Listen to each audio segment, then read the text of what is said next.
NBA Finals takes place on Thursday. It's going to be awesome. Everybody got to get their popcorn ready. You got the 2 seed Celtics from the East versus the Golden State Warriors from the West, who's the 3rd seed in the Western Conference as well, too. Both of these teams only played each other twice in the regular season. Obviously, they both split it as well, too. Game 1 was played December 17th, I believe. The Warriors got that first win, 111-107. There was no Klay Thompson, obviously revamping, trying to get ready for the regular season for this long postseason. No Jordan Poole as well, too. Boston wasn't the same team. They're either at 500 or under 500. It seemed like it was very ebb and flow for them. Game 2, that was March 16th. No Draymond. Steph played limited minutes. Obviously, there's that whole narrative. Did Marcus Smart have intentions to injure him? I don't think so. Klay wasn't obviously where he was, still trying to get his legs back under him. And the Celtics obliterated the Warriors 110-88. Now, we know the regular season doesn't mean shit. Different circumstances. They're in different conferences. They only play each other twice a year as well, too. There's back-to-backs. There's health and safety protocols. There's injuries to kind of think about. You got coaches kind of tinkering with their lineup, trying to see who's going to be those go-to guys that they can kind of rely on. And the level of preparation is different, right? When you're in the playoffs, you got 2 fucking weeks to prepare for one team. And with this one, if it's a back-to-back, well, you got less than a couple hours to kind of prepare. Basically, you're just trying to stay fresh and ready to go. So there's a lot of things to kind of take away from as well, too. And like I said, these teams are not the same teams in which, started the regular season up until now. Completely different animals. You got one team in the Warriors where 2019 finals, they were headed for a three-peat, obviously, with the whole KD situation. Klay tears his ACL. KD tears his Achilles. They lose in Game 6 to the Toronto Raptors. KD leaves. There's a sign and trade for D'Lo. They eventually get draft picks. They eventually flip D'Lo and a draft pick for Andrew Wiggins. And then that season, Draymond Green is like the only guy playing with himself because Steph Curry fucking breaks his hand. And at one point, they're one of the worst teams in the NBA. People are questioning if they can get back to the mountaintop and perform at that high level as well, too. Obviously, player development was really good. The GMs are really good. Everybody kind of came back together. And then you got the Celtics on one hand, who have always been a relatively competitive team. Since Jason Tatum's been there, they've been to the conference finals a couple times.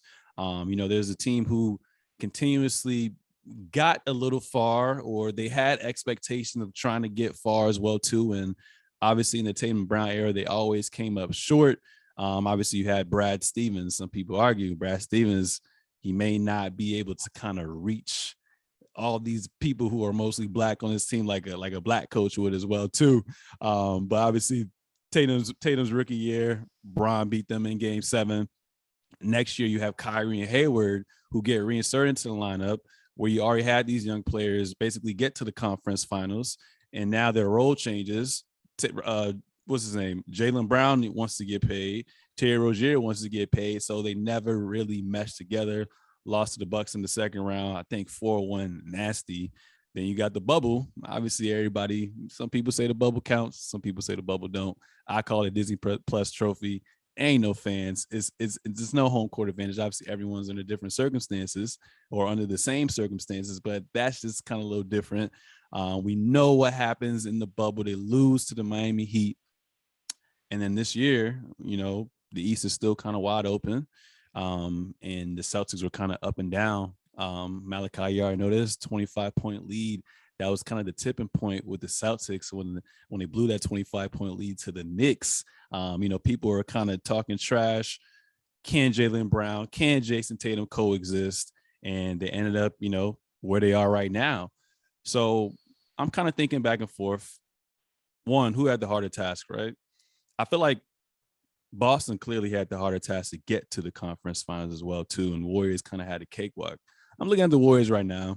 Obviously, you can't discredit who you played, injuries, yada, yada, yada.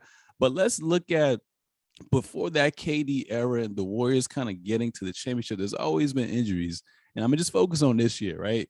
You had no MPJ. You had no Jamal Murray in the first round. Jokic going by himself for role players. You had Ja Morant for 2.5 games. So we already know that whole incident. We don't really know Dylan Brooks literally misses 2 games as well too. A young team with really no vets outside of Steven Adams, who was also in health and safety protocol and what came back like the last 2 games. And then the Western Conference Finals, you play Luka with a bunch of high level role players who kind of just lived and died by the 3 as well too. So keys to success for me, I think the biggest thing, and me and Malachi kind of talked about this as well too, Boston can't turn the ball over. They just can't turn the ball over. Like those first couple rounds, whenever they turn the ball over at a high rate, they lost the game as well too. And the Warriors are a different breed where they play with a lot of pace and space. So they're going to beat you in transition. And it's not like, oh, a 2-on-1 transition, I'm going for a layup. No, I'm about to kick that shit out to one of the Splash Brothers, the Jordan Poole, Otto Porter, X, Y, and Z as well too. So Boston can't turn the ball over. I think that Golden State is going to struggle to consistently score on their defense. I mean, if you look at the second round when they played against the Memphis Grizzlies, they had problems really scoring in the half court, and their offense looked pretty much ugly. That's why I said the transition is going to matter to them as well too. So I think they're going to more than likely have problems with Boston. Obviously, I don't really think they have that much advantages like to a lot of places. I mean, you can kind of lean on Golden State's veteran leadership. They've been there before. Steve Kerr, you can call him one of the best coaches as well too. But I think the size, I think the athleticism, I think the firepower that the Boston Celtics have is really going to show itself. And I think defensively I think they're a better defensive team, obviously, from the Houston Rockets days, back when they were up 3-2 a couple years ago, where they basically switched all year on everything as well too. So I think that Boston has the depth to switch on everything as well too. And there's a good stat where Marcus Smart plays Steph Curry pretty much well. I think in the Steve Kerr era, they're 9-7 versus the Boston Celtics, the losing record side. And whenever they match up, Steph Curry struggles and I think shoots under 40%. So that's going to be interesting as well too. So Golden State's more healthy. They had a higher layover as well too. So we're going to see what's good with that. And one thing I think Boston also has to pay attention to is you go off of the last team you played and you have to get adjusted to. So game 1 is going to be a feel for me. Miami has shooters, but they didn't have range shooters. They didn't have players that move without the ball. They're not going to have players that are coming off dribble handoffs and down screens, pins. So it's going to be really, really different. I think they're going to have to lean into their depth as well too. So defensively, I mean, you got Wiggins. Is Steve Kerr going to get Iggy to come back and play?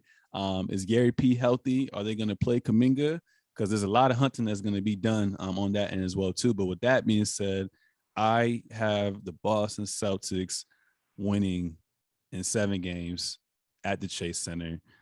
That's my opinion right now. So Byron, I'm gonna go to you. Who you got? Why? What are the keys to success? The floor is yours. Oh man. Yeah, I was hearing all that and I was like, yeah, that there's a lot of points that like made me really kind of think. I guess starting off, hands down, Warriors are winning because yes, we're West Coast Warriors. That's what we do. But like I feel like with the Warriors, they have more of the experience, the veterans, and they just have more of that, like, what they do is so good that they don't have to change it. Like it's gotten them into multiple championships before. Yeah, they had like, pluses with KD in the past and stuff like that. And right now, they're definitely feeling the weight of like age because a lot of their like stars are just kind of feeling like, well, the injuries after. It's like, you're not going to be 100% after that. I feel like Warriors have to pay attention to the Celtics because it's kind of coming in with a new team.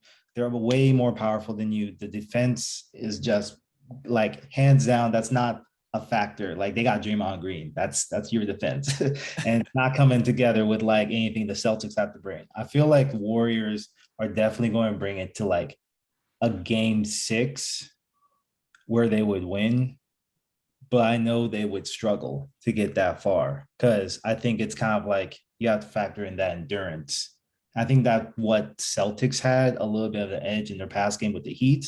It's like you had Jimmy Butler, you had God, I keep forgetting his name, Tyler Hero. And like they were coming in strong in the beginning, but then like that endurance just keeps going. And that's why I feel like the Celtics have more of the edge because they can just last longer in these games. And I'm also factoring like Warriors is really like they have a couple younger dudes, but like their stats are all like weighted down like they're older players. And like the longer you put these guys in the game, it's like, they're going to perform, but they're not going to be as good as they were starting in. So I definitely feel like Warriors definitely have it. It's just they have to really like take advantage of those turnovers because Celtics going to turn over a lot. It's going to be a great game with those turnovers. I'm gonna look at Malachi like, oh man, you want to take a drink every time Celtics turn? Be like, hey, bro, hey, we might as well start now because this is going to be fun. But yeah, those turnovers are going to be nice. Warriors are definitely going to keep their distance, but I do feel like Celtics are going to come up with maybe new creative ways of how to just like close that distance because they just have to take them off the 3-point line. Like take off those key factors. It's like, you're really taking off a real good chunk for each game. But yeah, I think overall, Warriors are gonna observe, they're gonna see. I definitely think they're gonna watch out for Tatum and definitely for Brown too, because man, I didn't think he can do it like he did it in like the finals for the Eastern Conference. But yeah, man, Warriors gonna win. Warriors gonna win. You said Warriors in 6, right? Yeah, I think 6. Oh, okay. All right. Floor is yours, Malachi. Boston fan over here, FYI, ladies and gentlemen. Big disrespect on my green boys. I mean, 6 games. Like, I just honestly don't feel like the Warriors have really been tested the same way. Like you recapped, like their road. I mean, don't get me wrong. Boston had help with injuries, with Chris Middleton being out, with the Heat having so many players coming in and out. But I feel like even with players in and out of rotation, Miami's defensive pillars, like their guard play from Strus and Gabe Vincent and Bam Adebayo, they were in, and their defense was solid. Same with the Bucks. I mean, Middleton is a good defender, but he's still like the 3rd or 4th best defender on the team. So, and the Nets just don't have defense. But, like Boston's offense has been tested and their defense has had to weather the storm of 2 straight all-time performances from Giannis and then Jimmy Butler, not to mention KD and Kyrie, who are 2 of the best offensive weapons we've ever seen. So, like, I feel like Boston is more battle-tested, winning record on the road. They're 7-2 on the road. They're winning, like, now, honestly, they're better on the road. Golden State is really good at defending home court. I don't even know if they've lost a home game this postseason. But so I think like who is controlling those matches in Golden State is really going to dictate how this series plays out.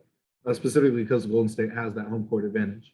And in every series, Boston has been able to steal home court for multiple games. So I don't doubt that they'll be able to do it against Golden State. I do respect Golden State's experience. I do respect their offense. I don't think that we're going to be nearly as good at shutting down their offense the same way that we have with previous teams. KD and Kyrie, like, although they're fantastic, that offense is really a 2-man centric offense. And with the Warriors, they will shoot for anybody. They will let anybody score if they're open. But I think that Boston is the most well-connected defense in the NBA. I think they have like 5, 6, 7 defenders who are great individual defenders. Not we run a system and we know our role. They do run a system and they do know their role at a very elite level, and they can stand one-on-one and not get broken down. And that's 2 guys into the bench. So I feel like offensively and defensively, I think it cancels out. I don't think that either one has a bigger advantage than the other. Um, and what takes it for me is Boston's advantage in the paint. I feel like Al Horford and Rob Williams. On the defensive side, I don't think the Warriors are going to be able to score in the paint if Rob Williams is playing. I just don't think it's going to be possible. Giannis couldn't even do it effectively. And so, no, Kevon Looney, that whole run is stopping this series for sure. Love the guy. He's been great. I mean, he's been tearing it up, but that was against Maxi Kleber. Like, that's not, these guys that we got. So I think the paint is going to be the main thing that Boston needs to be able to control. And I think, like Byron alluded to, if Golden State wants to win, then it's going to need to be them controlling the ball in transition. And so that's where the Miami Heat were able to scratch and claw their way in. And they're going to need to be buttoned up all the way and use that experience to their advantage. But I just think that overall defensive talent, I think overall ability to score in the paint and get easier points is going to put Boston over in 7. Ooh, in 7. That's gonna be real interesting. Okay, we I both want to be 7. bold and say 6, but I'm gonna respect Steph Curry and Steve Kerr. I'm gonna respect them and give it 7. Okay, cool. And it's pretty dope because we literally got Steve Kerr, who's been coached by not only the GOAT Phil Jackson, but also he came under the tree of Coach Pop. So you have those two minds plus his mind all fused together. Same with Ime Udoka under Coach Pop as well too. So it's going to be definitely a chess match for sure. It's going to be real exciting. Branford, the floor is yours. Who you got? So it's crazy. I have rooted against both these teams before, but this round, it is the Warriors for me. And Byron, Malachi, you both brought up some great points. I think the Warriors' edge is definitely their experience, especially in these, in the playoffs and especially in the finals. You're going to feel pressure, and it's how you can handle that pressure. The Celtics have honestly impressed me, and I have to give them their flowers because for a young squad, they have played two-way phenomenally. And I give a lot of credit also to the coach. I love to see a Black coach succeed. And that's what makes it tough to root against this team. He's clearly shown, even in this is his first year, he's produced. But the Warriors have that experience. Their experience playing also small ball. That's their bread and butter. So, that can't be seen as a weakness, but they have time and time again used that to their advantage. I think they will be playing fast. And that's a huge key for them as well. Getting those fast break points, staying active on defense, trying to force turnovers. I know Steve Kerr is going to make sure that they're buttoned up both on the offensive and defensive side, locking people up where they have to, and also distributing the ball well. That's been what they do. So you just got to get the Celtics defense moving. I think that's a huge key. And their three-point shooting. I mean, they got the best three-point shooters in the game. They've got to capitalize on that. Like Malachi said, they're going to struggle to score in the paint. Steph Curry still has a mean floater that can get over someone that's 9 feet. So I'm not too worried about Williams, or Horford, honestly, because the Warriors will, to succeed, they should make those guys run. They can't just camp in the paint, because if they're able to do that, then yeah, it's easy to hold it down and play defense on some small guys. But in addition to that, I would say Poole has to perform. Steph needs help. They have Clay now. I think consistency from him is going to be key. Jordan Poole, they're the healthiest right now too. The Celtics have dealt with a few injuries just in the last series with, I don't know how much of an issue Tatum's shoulder still is, but it seemed important in the moment, maybe not anymore. But we also saw Marcus Smart go down, And yeah, I think it'll be really interesting. And honestly, specifically one person on the Celtics that I have to give my props to is Jaylen Brown, because the games that Tatum was coming up short, he came up with buckets that would drive a Heat fan insane. And it did. I was ready to throw my chair over the bar counter at these ridiculous fadeaway threes that he was making contested. But yeah, no, like he probably had like the second best defender on the team, but he was producing and he was consistent. So we got to keep Tatum in check, and we got to keep that boy Jaylen Brown in check. That's for sure. And ultimately, I love Game 7. I'll say Warriors in 7. But I agree with you, Byron. They need to get it done quick, because it's rolling the dice. I mean, of course. I mean, that is Game 7. It's rolling the dice. It can go either way. I think if they can do it in 6, that's their best chance.